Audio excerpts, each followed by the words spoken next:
উড়িষ্যায় কাজে গিয়ে মুর্শিদাবাদের এক যুবককে পিটিয়ে হত্যার অভিযোগ। মাত্র 5 দিন আগেই উড়িষ্যায় কাজে গিয়েছিল মুর্শিদাবাদের এক যুবক, আর সেখানেই তাকে পিটিয়ে হত্যা করা হয়েছে। মুর্শিদাবাদের সুতির যুবক, যার বয়স মাত্র 20 বছর, নাম জুয়েল রানা। সে 5 দিন আগেই উড়িষ্যায় কাজে গিয়েছিল, আর সেখানেই তাকে পিটিয়ে হত্যা করা হয়েছে। হ্যাঁ, এমনই অভিযোগ করছে পরিবারের সদস্যরা। মৃত্যুর খবর বাড়িতে পৌঁছাতেই কান্নায় ভেঙে পড়েছে পরিবারের সদস্যরা। ইতিমধ্যেই পরিবারের পাশে দাঁড়িয়েছেন রাজ্যসভার সাংসদ সামিরুল ইসলাম। বৃহস্পতিবার ময়না তদন্ত শেষ হওয়ার পর শুক্রবার তার নিথর মৃতদেহ বাড়িতে পৌঁছাবার কথা। পরিবারের লোকজন তারা কি বলছে, কি অভিযোগ তাদের, চলুন শুনে নেব। Bureau report, Hariharpara Times Bangla. ওরা সন্ধ্যা 7টার সময় বসেছিল ঘরে বাসাতে, দিয়ে ওই বাইরে থেকে লোক এসে ওদেরকে খুব অত্যাচার করেছে, মেরেছে। একটা ডেট হয়ে গেছে, দুজনের মাথা ফেটে গেছে। বিজেপির কিছু গুন্ডা বাহিনী এসে ওদের উপর আক্রমণ করে। একজন ডেট হয়ে গেছে, দুজন হসপিটালে ভর্তি আছে। ঘটনাটা করার সময় ঘটেছে সন্ধ্যা 7টার দিকে।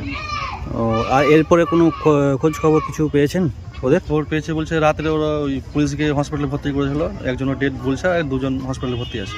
ও, এটাই ঘটনা। হ্যাঁ, ঠিক আছে। নৃশংসভাবে ইনাকে মেরেছেন ডবল ইঞ্জিনের সরকার উড়িষ্যাতে। সেইভাবে সঙ্গে সঙ্গে ও ডেট হয় এখন হসপিটালে উড়িষ্যায়। পাশাপাশি দুজন, একজন হচ্ছে মালদা বাসিন্দা আর একজন হচ্ছে আমার সুতিটু ব্লকের দপাহাটের। এদের হাত পা ভেঙে দিয়েছে দুজনের, আরও অনেকে ইনজিওর হয়েছে। আমার ছেলেকে খুন করেছে, তার আমি শাস্তি চাই। আমি মমতা ব্যানার্জির কাছে কোনো আমি সাহায্য চাচ্ছি।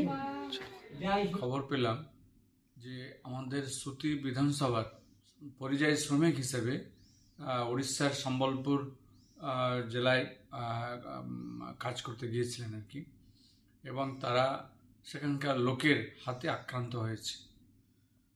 একজন মারা গিয়েছেন এবং একজন মৃত্যুর সঙ্গে হসপিটালে লড়াই করছেন।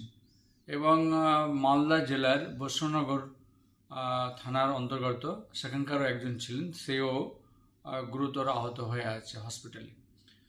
এই যে ঘটনাগুলো ঘটছে, এই ঘটনার আমরা তীব্র প্রতিবাদ জানাচ্ছি।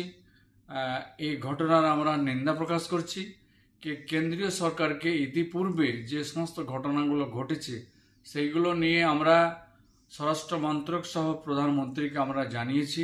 সেই সঙ্গে পার্লামেন্টের বাইরে এবং ভিতরে এই বিষয়গুলিকে উত্থাপন করা হয়েছে। কাজে এর আমরা তীব্র প্রতিবাদ করছি। এই জঘন্যতম ঘটনা যে ঘটছে, আমরা অতি সত্বর আজকেই আমি আবারও স্বরাষ্ট্রমন্ত্রীর কাছে আমি কেন্দ্রীয় স্বরাষ্ট্র অমিত শাহকে চিঠি লিখে জানাচ্ছি।